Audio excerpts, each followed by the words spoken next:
할렐루야, 좋은 아침입니다. 오늘도 말씀으로 하루를 시작합니다. 슬기로운 아침 시간 시편 8편입니다. 사람은 누구나 관점이라는 것을 가지고 있습니다.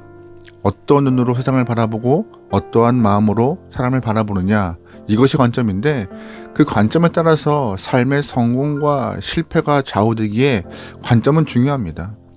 일반적으로 사람들이 가지고 있는 관점은 낙관주의와 비관주의입니다. 많은 사람들이 낙관주의가 좋은 것이라고 생각하지만 무조건 낙관주의가 좋은 것은 아닙니다. 모든 일을 근거 없이 좋은 방향으로 해석하면 큰 화를 입을 수가 있기 때문이죠. 그래서 지나친 낙관주의를 가진 사람들은 주변 사람들을 불안하게 해요. 비관주의는 말할 것도 없이 주변 사람들과 자신을 피곤하게 하고 지치게 합니다. 매사에 부정적 시선을 가지고 있기 때문에 성장하지 못하는 경우도 허다하죠. 그렇다면 우리는 어떠한 관점을 가지고 인생을 살아야 할까요? 성도인 우리는 낙관주의도 비관주의도 아닌 하나님의 관점을 가지고 살아야 함을 꼭 명심하셔야 합니다. 하나님의 관점으로 세상과 사람을 바라보고 또 자신을 바라볼 때 낙관주의와 비관주의에서 바라볼 수 없는 것들을 풍성히 경험하게 됩니다. 그 하나님의 관점은 많은 훈련과 하나님께서 다듬어 가시는 시간을 통하여서 차츰차츰 배워가고 만들어가는 것인데, 오늘 이 영상을 보시는 모든 분들의 삶에 하나님의 관점이 입혀져서 주님의 마음으로 세상을 바라보며 평가할 수 있는 귀한 영혼에게 소망합니다. 오늘 본문 시편 8편에서는요, 다윗도 하나님의 관점을 가지고 세상과 사람을 바라보는 귀한 모습이 보여요. 특별히 1절과 9절에 거의 같은 내용이 기록되어 있는데요. 1절 말씀입니다. 여호와 우리 주여, 주의 이름이 온 땅에 어찌 그리 아름다운지요. 주의 영광이 하늘을 덮었나이다. 아멘. 9절 말씀이에요. 여호와 우리 주여, 주의 이름이 온 땅에 어찌 그리 아름다운지요. 아멘. 시적 표현으로 시작과 끝이 동일한 것을 수미상관이라 합니다. 오늘 본문에서 다윗은 처음과 끝을 같이 표현합니다. 여호와 우리 주여, 주의 이름이 온 땅에 어찌 그리 아름다운지요 라고요. 다윗은 하나님의 관점으로 자연을 바라보니 자연 만물의 하나님의 영광과 그 이름이 아름답게 새겨져 있음을 보게 된 것입니다. 사실 우리도 가끔 이럴 때가 있지 않습니까? 세상을 보면서 더없이 아름답고 사람을 바라보면서 더없이 귀하게 보일 때, 그때가 있는 것 같아요. 하는 일이 잘 되고 인생사 걱정 없을 때 세상이 참 아름답게 보입니다. 하지만 이런 상황은 그리 오래가지 못합니다. 인생은 생사고락, 희노애락의 연속이기 때문에 어떻게 좋은 일만 계속 되겠습니까? 그러다 보니 아름답고 귀하게 바라보던 시선이 변합니다. 은혜를 가지고 살아가는 사람들도 은혜가 떨어질 때가 있습니다. 그러면 세상을 보는 관점이 금세 비관적으로 바뀌어요. 어떤 날에는 아름답게 보이다가 어느 순간에는 비관적으로 보이죠. 하지만 다윗은 그러지 않았습니다. 항상 동일한 관점을 가졌는데요. 은혜를 경험하고 훈련을 받다 보니 인생이 하나님 앞에 매여 있다는 사실을 알게 된 이후부터 하나님의 이름이 온 땅에서 항상 아름답게 보였던 것입니다. 사실 다윗의 인생을 보면 찬란하고 빛났던 순간은 얼마 안 돼요.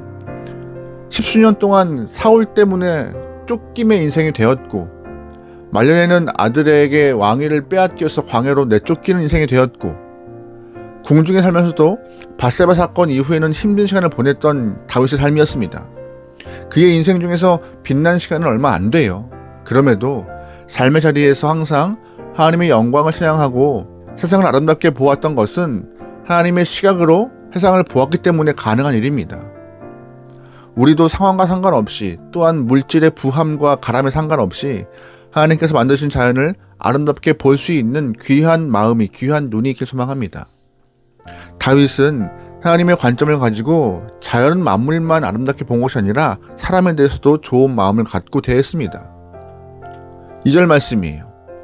주의 대적으로 말미암아 어린아이들과 젖먹이들의 입으로 권능을 세우심이여 이는 원수들과 보복자들의 잠잠하게 하려 하심이니이다. 아멘. 다윗은 어린아이들과 젖먹이들이라고 표현한 그 연약한 인생들을 귀하게 보았습니다. 왕으로 살다 보면 주로 대하는 사람들이 권력과 권세가 아니면 열강의 주변에 굶주릴 것입니다. 힘 있는 사람들을 만나다 보면 어린아이와 같이 젖먹이같이 연약한 사람들의 권리와 마음을 소홀하기 쉬운데, 다윗은 하나님의 관점과 시각으로 사람을 바라보다 보니 연약한 사람들을 귀하고 아름답게 보았던 것입니다. 다윗은 사울에게 쫓김당할 때 자기 하나 숨기도 힘들었을 텐데 400명의 사람들과 함께 했던 시간이 있습니다. 하루하루 너무 힘들었을 것이에요. 다윗은 그 와중에서 사울이 돌보지 않았던 그일라 사람들을 보게 됩니다. 사무엘상 23장 보면은요, 블레셋이 그일라를 침입하는데 그일라를 향하여서 약탈하고 그들을 잡아갑니다. 사울은 자기 백성을 돌보지 않은 상황에서 그일라 사람들의 괴로움과 고통이 다윗의 귀에 들려요. 차마 그냥 지나갈 수 없어서 다윗은 자신과 함께했던 400명 사람들에게 마음을 터놓습니다. 우리가 저 그일라 사람들을 구해줍시다. 사람들은 펄쩍 뛰죠. 충분히 그럴 만한 상황입니다. 지금 자신들도 우리들도 쉽지 않은 상황인데 어떻게 그들을 돌봅니까? 라는 말이 나올 만하죠. 하지만 다윗의 마음은 분명했어요. 그리고 하나님께 기도합니다. 하나님은 다윗의 그런 마음을 귀하게 보셔서 다윗에게 그일라 사람들을 살피라 하셨죠. 결국 다윗은 자신도 광야 안에서 헤매는 상황임을 불구하고 더 약한 그일라 사람들을 구원하는 모습을 보입니다. 오늘 우리도 다윗과 같이 하나님의 마음을 갖기 원합니다. 나의 삶이 피곤하고 지쳐서 이 한 목숨 건지기 어렵다라고 마음 가질 수 있지만, 하나님 마음 가지면요, 어린아이와 젖먹이들과 같이 연약한 사람들도 돌볼 만큼 넉넉함이 우리의 마음과 우리의 몸에 일어날 줄 믿습니다.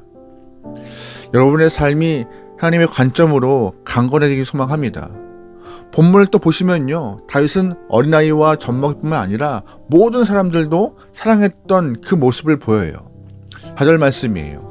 사람이 무엇이기에 주께서 그를 생각하시며 인자가 무엇이기에 주께서 그를 돌보시나이까. 아멘. 다윗은 하나님께서 자신을 돌봐주신 은혜를 놀랍게 여기지 않을 수가 없었습니다. 한낱 목동이었던 자신을 택하시고 한 나라의 임금으로 세우신 하나님의 그 은혜를 생각하면 감사할 수밖에 없었습니다. 그래서 다윗은 모든 사람을 동일하게 사랑했던 것이죠.